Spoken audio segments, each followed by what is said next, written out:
అవగాహన ఉన్న వాళ్ళు తప్పకుండా అలాంటి వాళ్ళు మన నెల్లూరుకి ఎంపీ అయితే కనుక మనందరికి కూడా ఉపయోగపడుతుంది. ఎందుకంటే మనం చూస్తే దాదాపు 2004 నుంచి 24 వరకు కేవలం కాంగ్రెస్ వైసీపీ పార్టీ గెలిచింది. దాదాపు నాకు తెలిసి 1952 నుంచి కాంగ్రెస్ వైసీపీ ఒక్కసారి మాత్రమే టీడీపీ వచ్చింది. సో మీరందరూ కూడా ఆలోచించాలి. నెల్లూరులో మాత్రం ప్రజలు కూడా ఎప్పుడు వైసీపీ సైడ్ కానివ్వండి, గతంలో కాంగ్రెస్ సైడ్ ఉన్నారు.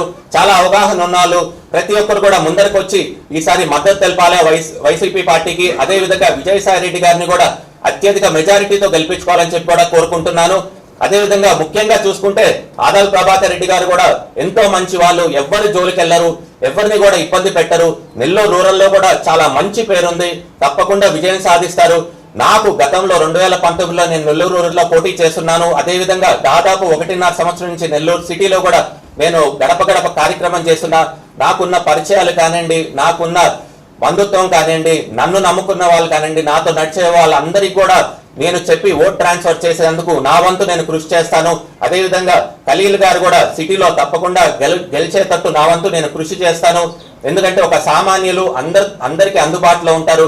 అలాంటి వ్యక్తి ఉంటే చాలా మంచిది. తప్పకుండా రాబోయే రోజుల్లో కూడా నియోజకవర్గాలుగా ప్రెస్ మీట్లు పెట్టడం కానివ్వండి, అదే విధంగా నా వంతు నేను ఏమి సహాయ సహకారాలు అందిగలుగుతానో తప్పకుండా వైఎస్ఆర్సీపీ పార్టీకి నేను అందజేయగలుగుతాను. అదే విధంగా మరొకసారి చెప్తున్నాను, ప్రతి ఒక్కరు కూడా అనేది ఇదే, మేము నమ్మం బాబు, మేము నిన్ను నమ్మం చంద్రబాబు అనే నినాదంతోనే ముందరికెళ్తాము. తప్పకుండా జగన్మోహన్ రెడ్డి గారు మళ్ళీ ముఖ్యమంత్రి అయ్యేంత వరకు కూడా ప్రతి ఒక్కరు కూడా కృషి చేయాలని చెప్పి కూడా కోరుకుంటున్నాను. జై హింద్, జై